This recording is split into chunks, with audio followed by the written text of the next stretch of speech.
नमस्कार। आज हम एक ऐसी किताब के विचारों पर बात करने वाले हैं जिसने मतलब दशकों से लाखों लोगों पर असर डाला है। डेल कार्नेगी की how to win friends and influence people. हमारे पास जो जानकारी है वो इसी क्लासिक किताब के कुछ बेहद ज़रूरी और प्रैक्टिकल सबकों का एक निचोड़ है। हमारा मकसद है कि इन आइडियाज़ को आज के हिसाब से समझें कि कैसे कार्नेगी के जो सिद्धांत हैं वो हमें बेहतर रिश्ते बनाने में, लोगों से और अच्छी तरह बात करने में मदद कर सकते हैं।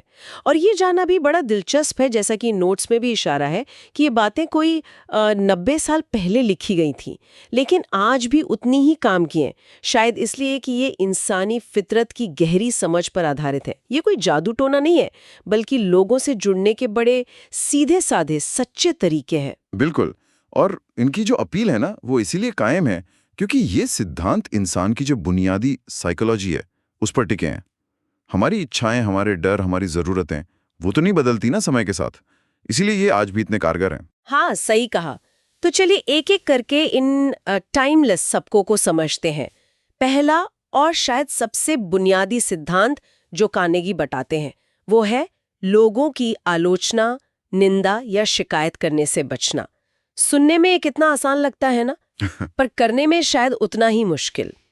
मुश्किल इसीलिए क्योंकि हमारा पहला रिएक्शन अक्सर क्रिटिसिज्म का ही होता है। मतलब जब हमें कुछ गलत लगता है तो हम बोल पड़ते हैं।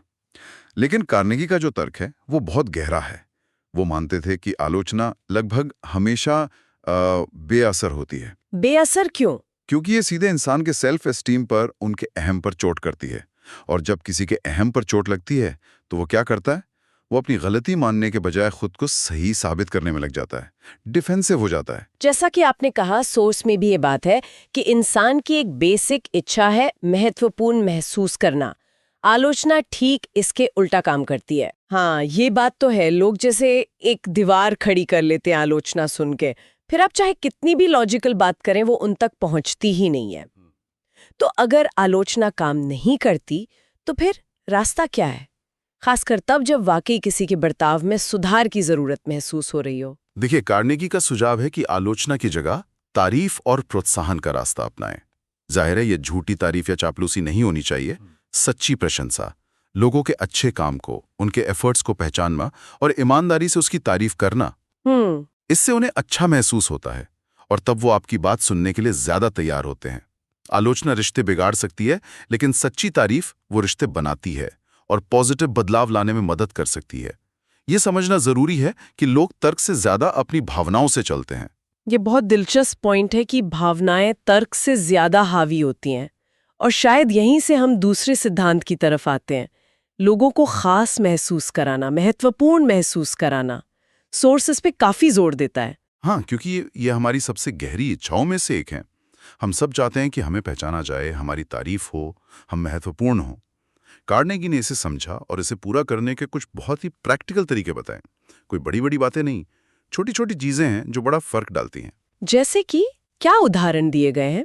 मुझे याद आ रहा है, एक है सच्ची मुस्कान। हाँ, मुस्कान। सुनने में कितना मामूली लगता है, पर एक गर्म जोशी भरी असली मुस्कान वो सामने वाले को तुरंत कंफर्टेबल महसूस करा सकती है, एक अच्छा माहौल बना सकती है। कहा भी गया है, एक सच्ची मुस्कान आपके रिश्ते को मजबूत बनाती है। बिल्कुल। और एक और बहुत पावरफुल तरीका है लोगों का नाम याद रखना और उसे इस्तेमाल करना। ओ हाँ, सोर्स में इसे बहुत अच्छे से कहा गया है। किसी इंसान के लिए उसका नाम दुनिया का सबसे मीठा और सबसे जरूरी शब्द होता है। जब आप किसी को उसके नाम से बुलाते हैं तो आप बिना कहे ये जताते हैं कि वो आपके लिए सिर्फ भीड़ का हिस्सा नहीं है, एक व्यक्ति के तौर पर महत्वपूर्ण है। हाँ, एक पर्सनल कनेक्शन बनता है उससे। बिल्कुल।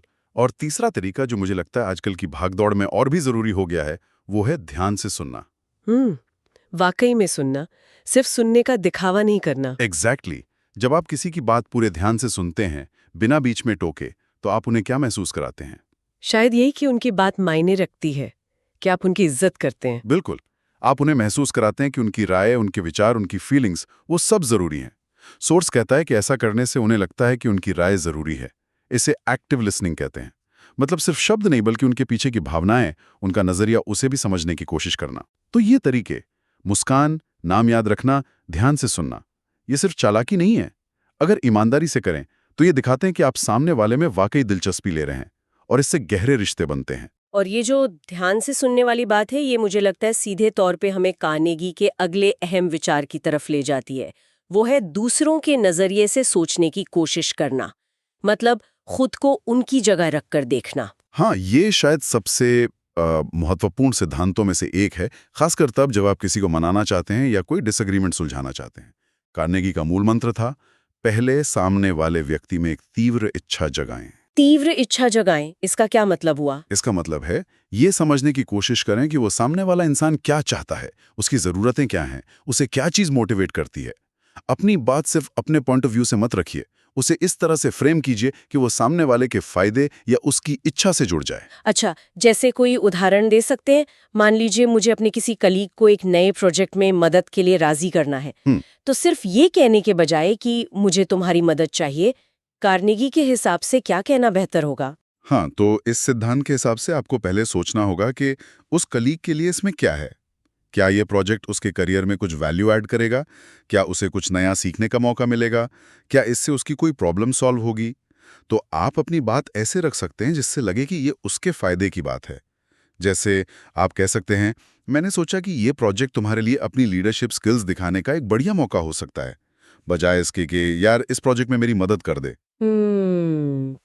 जब लोगों को लगता है कि आप उनके इंटरेस्ट को समझ रहे हैं, उन्हें वैल्यू दे रहे हैं, तो वो ज्यादातर सहयोग करने को तैयार हो जाते हैं। ये एक तरह से उनके नजरिए को मान्यता देना है। ये वाकई सोचने का एक अलग तरीका है। हमेशा मेरे लिए इसमें क्या है से हटकर उनके लिए इसमें क्या है पर फोकस करना। और ये फिर से सुनने और समझने से ही जुड़ा है, जो हमें अगले सिद्धांत पर लाता है। लोगों को अपनी बात कहने का मौका देना, भरपूर मौका देना। बिल्कुल। कार्नेगी ने यह पाया कि ज्यादातर लोग अपनी अचीवमेंट्स के बारे में, अपने आइडियाज के बारे में, अपनी प्रॉब्लम्स के बारे में बात करना पसंद करते हैं। अक्सर हम खुद अपनी बात कहने के लिए इतने उतावले होते हैं कि सामने वाले की सुनते ही नहीं ठीक से। हाँ, ये तो होता है। तो कार्नेगी की सलाह थी, अच्छे श्रोता बनिए, दूसरों को बोलने के लिए एंकरेज कीजिए, ऐसे सवाल पूछिए जिनके जवाब सिर्फ हाँ या ना में ना हो, उन्हें अपनी कहानी कहने दीजिए। तो कम बोलना और ज्यादा सुनना, इसका फायदा सिर्फ ये नहीं कि हमें ज्यादा जानकारी मिलती है। नहीं नहीं, इसका एक साइकोलॉजिकल असर भी है। जब आप किसी को खुल के बोलने देते हैं तो आप न सिर्फ उनके नजरिए को बेहतर समझते हैं, जो तीसरे सिद्धांत से जुड़ता है, हाँ, बल्कि आप उन्हें महत्वपूर्ण भी महसूस कराते हैं, जो दूसरे सिद्धांत से जुड़ता है। अच्छा। उन्हें लगता है कि आप उनकी परवाह करते हैं, उन्हें समझना चाहते हैं। ये भरोसा बनाने का, रैपो बिल्ड करने का एक शानदार तरीका है। कई बार तो सिर्फ किसी को अपनी बात खुलकर कहने देने से ही आधी प्रॉब्लम सॉल्व हो जाती है या टेंशन कम हो जाती है। ये सारे सिद्धांत एक दूसरे से कितने जुड़े हुए हैं, कमाल है। अब आते हैं पांचवें और आखिरी सिद्धांत पर, जो सोर्स में बताया गया है। अगर आपसे कोई गलती हो जाए तो उसे फौरन और पूरे जोर से मान लेना। ये करना अक्सर बहुत मुश्किल लगता है ना? हमारा ईगो, हमारा अहंकार आड़े आ जाता है। हाँ, अहंकार आड़े आता है बिल्कुल, लेकिन कार्नेगी का तर्क था कि अपनी गलती मान लेना कमजोरी नहीं है, ये साहस और सेल्फ कॉन्फिडेंस की निशानी है। जब आप अपनी गलती तुरंत और साफ साफ मान लेते हैं तो आप सामने वाले व्यक्ति को एक तरह से निशस्त्र कर देते हैं। उनका गुस्सा या विरोध अक्सर कम हो जाता है। अच्छा। हाँ, उन्हें लगता है कि आप ईमानदार हैं और जिम्मेदारी ले रहे हैं। इसकी तुलना अगर उस सिचुएशन से करें जहां कोई बहाने बनाता है या गलती दूसरों पर डालने की कोशिश करता है। बिल्कुल। बहाने बनाना या गलती छिपाना, ये आमतौर पे सिचुएशन को और बिगाड़ देता है। इससे भरोसा टूटता है। लेकिन जब आप कहते हैं, हाँ ये मेरी गलती थी और मुझे इसका अफसोस है, तो आप डिफेंसिव होने के बजाय प्रॉब्लम सॉल्विंग की तरफ बढ़ते हैं। सो उसमें भी कहा गया है कि ऐसा करके आप दूसरे इंसान का दिल जीत सकते हैं। ये न सिर्फ झगड़े को टालता है, बल्कि कई बार रिश्ते को पहले से ज्यादा मजबूत भी बना सकता है, क्योंकि ये आपकी ईमानदारी और कैरेक्टर को दिखाता है। तो अगर हम इन सभी बातों को एक साथ देखें तो कार्नेगी के फलसफे का निचोड़ यही है कि लोगों के साथ अच्छे से जुड़ने के लिए हमें उनकी भावनाओं, उनकी इच्छाओं और उनके नजरिए को सबसे आगे रखना होगा। हमने 5 मुख्य बातें सीखी: आलोचना से बचना और सच्ची तारीफ करना, लोगों को उनके नाम याद रखकर, मुस्कान देकर और ध्यान से सुनकर खास महसूस कराना, हमेशा खुद को उनकी जगह रखकर उनके नजरिए से सोचना, उन्हें खुलकर अपनी बात कहने देना और गलती होने पर बिना हिचके उसे मान लेना। एकदम सही कहा। और ये सिद्धांत सिर्फ ऑफिस या फॉर्मल रिश्तों के लिए नहीं है। हमारी पर्सनल लाइफ, परिवार, दोस्त, हर जगह ये उतने ही काम के हैं। सोचने वाली बात यह है कि अगर हम इनमें से सिर्फ एक या दो सिद्धांतों को भी अपनी रोज की बातचीत में ईमानदारी से लाने की कोशिश करें, तो हमारे रिश्तों की क्वालिटी में कितना फर्क आ सकता है। सबसे जरूरी बात यह है कि इन्हें किसी को मैनिपुलेट करने के लिए नहीं, बल्कि सच्ची नीयत से असली कनेक्शन बनाने और आपसी समझ बढ़ाने के इरादे से अपनाया जाए। असली असर तभी होता है जब इरादा नेक हो। इसी सोच को थोड़ा और आगे ले जाते हैं।